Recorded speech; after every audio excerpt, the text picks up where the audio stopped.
Okay, so this week, I want to share with you a simple practice that I have implemented. It's so interesting because I tried doing this actually like 30 years ago was probably the first time that I did this. And I resisted it then. And I still sometimes resist it, but I have found that it's so affirming. It's so simple. And that resistance that comes up inside of me every now and then when I'm doing it, and especially when I first started doing it, um, it has not only subsided, but it has actually transformed my thinking. It has taken me to the edge of my comfort zone and kind of, force is not really the right word, but it has allowed me the opportunity, that's a much better way to say it, through choice and intention to rub right up against my comfort zone to where it allowed me to grow and to change and to begin to do things differently and realize that my actions are a product of my thinking. And my thinking is a product of my belief system.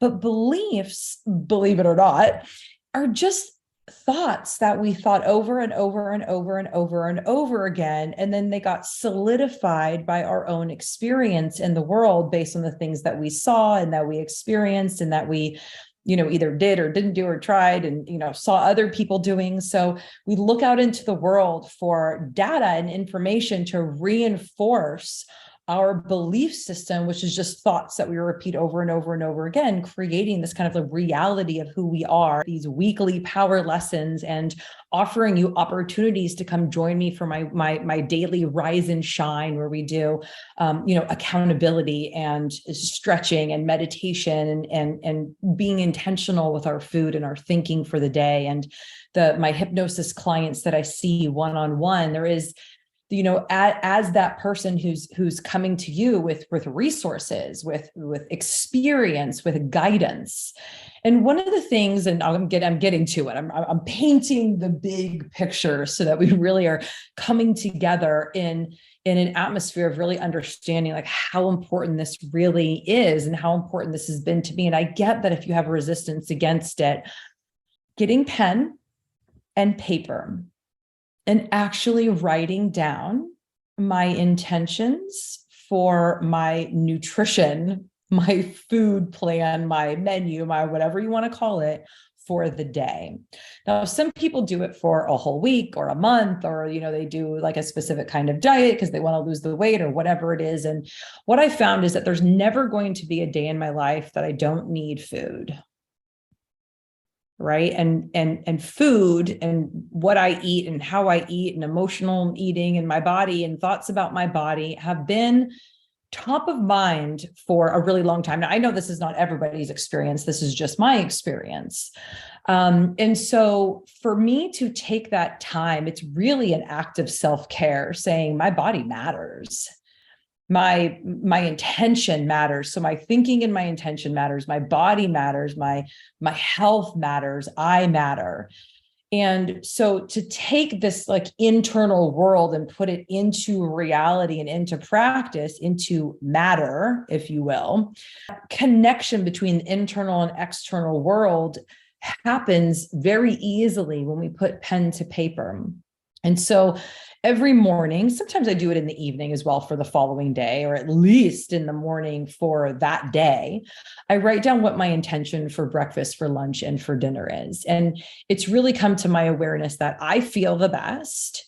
And again, it might be a little different for you, but it's going to be something. Like there's some way of nurturing and nourishing your body that works the best for you long term.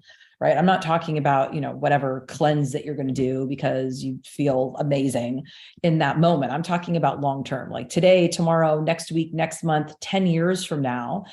For me, it's always going to be a good idea to have breakfast, lunch, and dinner in proper portions of healthy, fresh, alive, and vibrant food. It's always going to be a good idea. That's always going to be a good, solid intention for nurturing this body for as long as I get to live in this body. And so when I jot down what my intention is for breakfast and what my intention is for lunch and what my intention is for dinner, that is an act of connecting my internal world to the external world, setting down an intention for this day in matter. I'm saying that I matter, and it's literally matter, like things and stuff, right? It's like it's being realized. And then I check in with myself the following day or that night, like, did I actually stick to that? Now, this is where it gets a little bit weird with people who have, for like me, who have like emotional eating and really get into this like good girl, bad girl. I've been good, I've been bad, I did wrong, I'm a good person, I'm a bad person. Really get into this like judgment that happens around that. And what I found, and this is really the kicker, if that's been a struggle for you, is that doing this on a regular basis with the intention of separating the emotion from it, separating the judgment from it, and just doing it, just jotting down, reminding myself that, you know, the judgment of myself as a human being is not like what I ate or didn't eat is not a correlation, does not fit, right? It doesn't mean anything about how valuable I am as a human being, as a person, how beautiful I am as a woman, or any of that value judgment. It just simply is, how did the intention go, right? Did you do it or not? And so that practice over time, not only has it solidified that this is my intention every day, regardless if I do it or not, but it forces me in that very gentle, loving way to go right up against my comfort zone of the way and become aware, like waking up,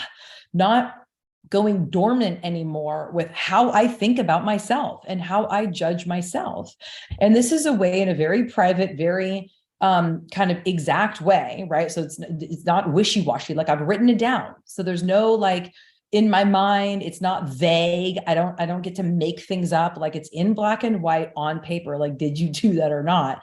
And really the answer just simply is yes or no. I don't need to make excuses. I don't need to justify it. Like there's no reason to go into all of that emotional stuff. And again, that practice over time, doing it every day, day after day, week after week, month after month, it begins to soften. Of course, it's not awesome at first, especially if you don't stick to your thing, right? You're doing that over and over, and you're like, why am I even doing this? And then you start to get into that, like, screw it, F it, whatever. Like, it's too painful to look at my own thinking. Well, thinking doesn't just disappear, right? Like, thinking is based on belief system, right? So actions, and then you've got your thinking behind it that create the actions, and you got your belief system underneath that. So if your actions are inconsistent with what it is that you actually want, your thinking is inconsistent, your belief system is inconsistent.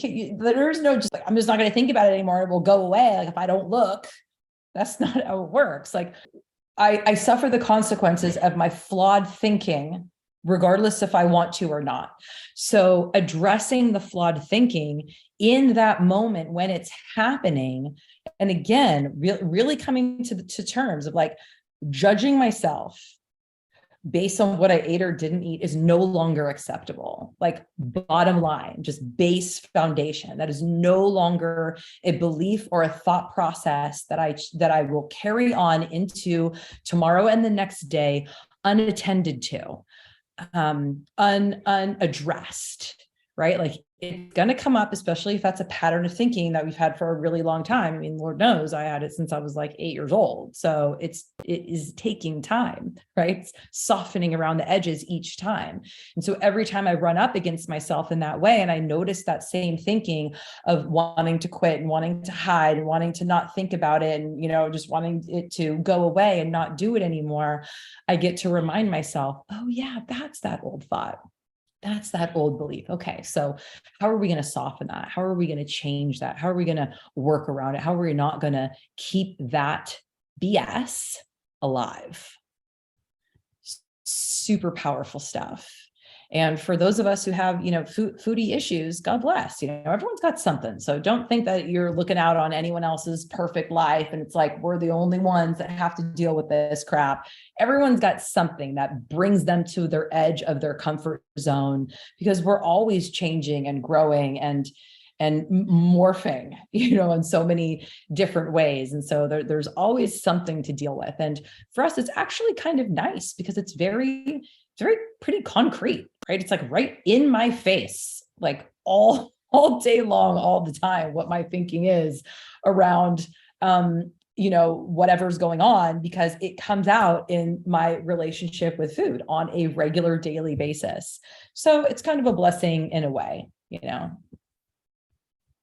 a way. It's a beautiful blessing, because for every frustration and negative and getting all wild up in it, there is an equal and opposing joy and freedom, right? Like, it's not just pain and then mellow, right? Like, there's always that balance, that opposite side. So for as much pain as maybe we've experienced with our weight and our body and our food and the judgment of ourselves, the flip side of like how much compassion and joy and love and pride that we have when we actually change those thoughts is so profound, like way more than the average person who doesn't have those kinds of struggles really gets to experience, right? Like, they have it in their own way.